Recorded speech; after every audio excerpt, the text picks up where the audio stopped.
Hello student, welcome to my channel. Today we will discuss the second topic of syntax and the grammar. पहले हमने myth के बारे में discuss किया, what are the myths about the grammar, और उसमें realistic things क्या हैं उसको डिस्कस किया. आज हमने डिस्कस करना है इस टॉपिक में मिसकॉन्सेप्शन. जिस तरह मैंने myth को एक्सप्लेन किया था, इसी तरह मिसकॉन्सेप्शन को भी एक्सप्लेन करना सबसे पहले ज़रूरी है. मिसकॉन्सेप्शन होता क्या? बेसिकली ये बेस कर रही होती है आपकी थिंकिंग जो आप खुद ही डेवलप कर रहे होते हो, और आप इसमें आप कह सकते हो ऐसी जिसमें फ्लॉज होते हैं, ऐसी थिंकिंग होती है जो आप अपनी अंडरस्टैंडिंग के मुताबिक डेवलप कर लेते हो. फॉर एग्जांपल कोई भी चीज़ है उसकी इंटरप्रिटेशन आप खुद डेवलप करते हो.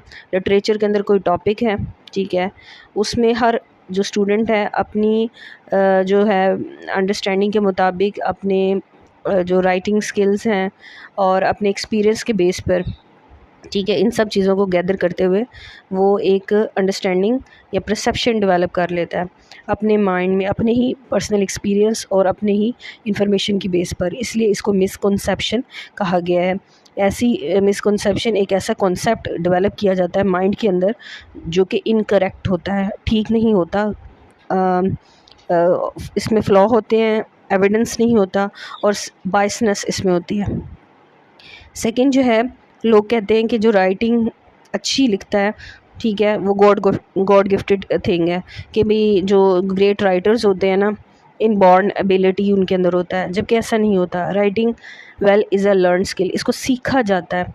कैसे? आप सबसे पहले फॉर एग्जांपल डिफरेंट न्यूज़पेपर को रीड आउट करते हो, आप अपनी वोकेबलरी डेवलप करते हो, स्पेलिंग की करेक्शन कर रहे होते हो, ठीक है, आप ग्रामर्स के रूल सीखते हो. तो एक एक कंटिन्यूस प्रोसेस है किस तरीके से आपने अपने जो है पैराग्राफ की सूरत में किसी भी टॉपिक्स को मर्ज करना है, पैराफ्रेजिंग कैसे करनी है, समरी कैसे डेवलप करनी है. ये मुख्तलिफ तरीके हैं रिसर्च करने के, और उसके बाद आप इस काबिल हो जाते हो कि अपनी राइटिंग को डेवलप करते हो.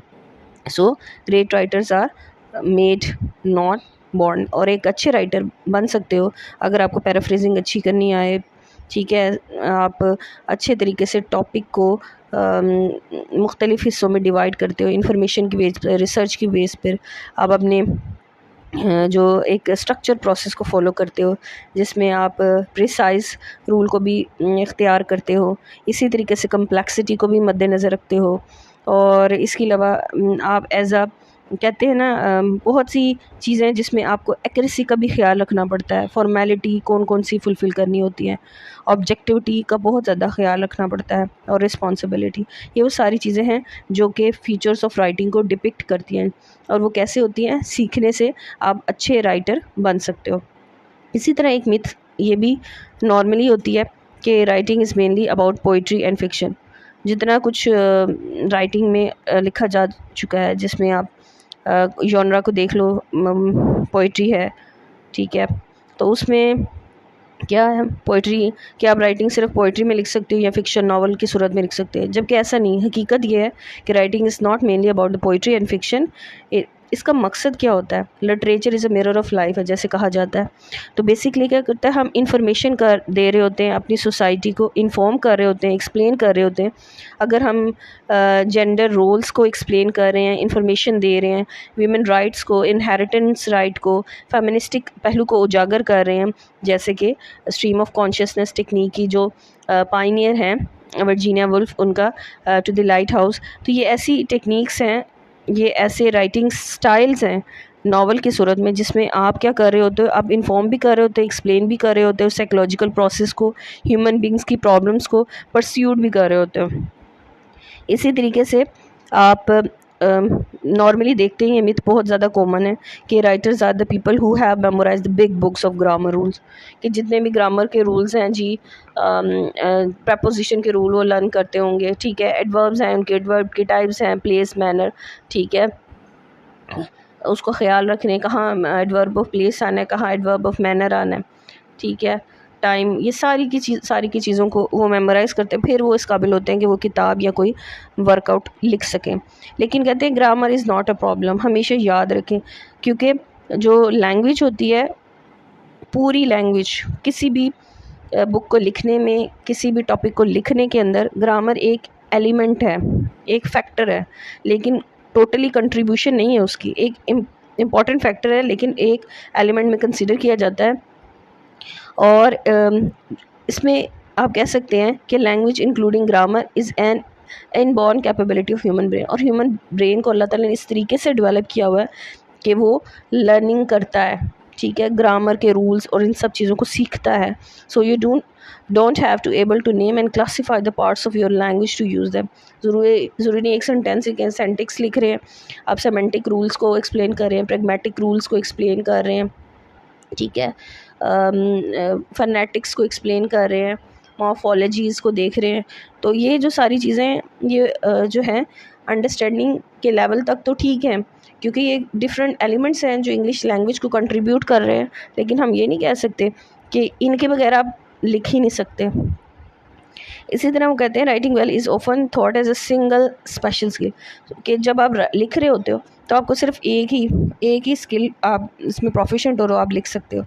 कहता है फैक्ट हकीकत ये है कि आप मुख्तलिफ जब स्किल अपने अंदर डेवलप कर लेते हो, लार्ज नंबर ऑफ़ स्किल्स, जैसे राइटिंग में कम्प्लेक्सिटी है, एक्यूरेसी है, प्रिसाइजेशन है, ठीक है, ऑब्जेक्टिविटी है, मुख्तलिफ जो एलिमेंट्स जब आपके अंदर पैराफ्रेजिंग की सलाहियत पैदा हो जाती है, पैराग्राफ के अंदर डेवलप करने की सलाहियत, किसी भी टॉपिक को लिबरेट करने की सलाहियत, वोकेबलरी इस्तेमाल कर रहे हो, ग्रामर को अप्लाई कर रहे हो, फिर उसके अलावा ऑर्गेनाइज़ कर रहे हो पैराग्राफ किस्म में, स्ट्रक्चर एक ख़ास किस्म का स्ट्रक्चर डेवलप कर रहे हो, ठीक है।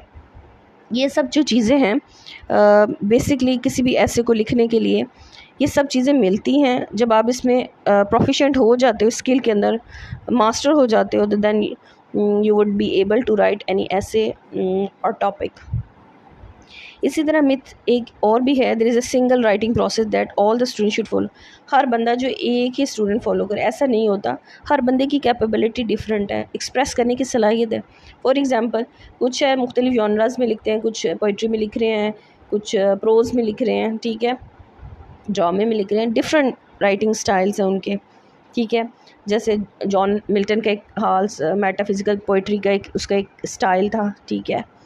और इसी तरीके से टेड ह्यूज़ को देखें तो मॉडर्न वो एक पोइट है, ठीक है, और वो उसमें अपने जो स्टाइल के अंदर वो एक तरह से नेचर को लेके रोमांटिक स्टाइल को मॉडर्निस्टिक फीचर्स के साथ कंबाइन करके सिंबलिज्म का इस्तेमाल करके चीज़ों को एक्सप्रेस करता है थ्रू एनिमल्स और उसकी इमेजेस के, जैसे उसकी द थॉट फॉक्स पोम थी, दैट मॉर्निंग थी, ठीक है, सैल्मन फिश के बारे में। तो हर जो बंदा होता है अपनी राइटिंग स्टाइल, अपनी कॉन्सेप्ट, अपनी एबिलिटीज़ के मुताबिक एक्सप्रेस करता है।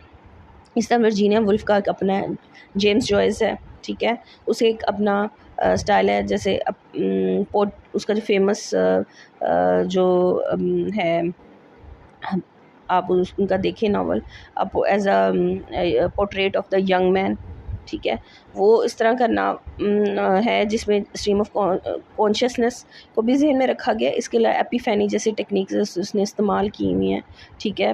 Portrait of a young man as an artist के तौर पर, एक आर्टिस्ट की किस तरह ट्रांसफॉर्मेशन होती है ह्यूमन बींग्स का। तो हर बंदे ने अपनी चीज़ों को मुख्तलिफ कॉन्सेप्ट के ज़रिए एक्सप्लेन किया है, अपने पॉइंट ऑफ राइटिंग स्टाइल को एडिटिंग के थ्रू रिवाइज करके। So every student must follow the writing process in their own unique way. जिस तरह हर राइटर का अपना एक स्टाइल होता है, इसी तरह हर स्टूडेंट का भी एक अपना स्टाइल है जिसके थ्रू वो अपनी चीज़ों को एक्सप्रेस करता है। I hope you understand this lecture. Thank you very much.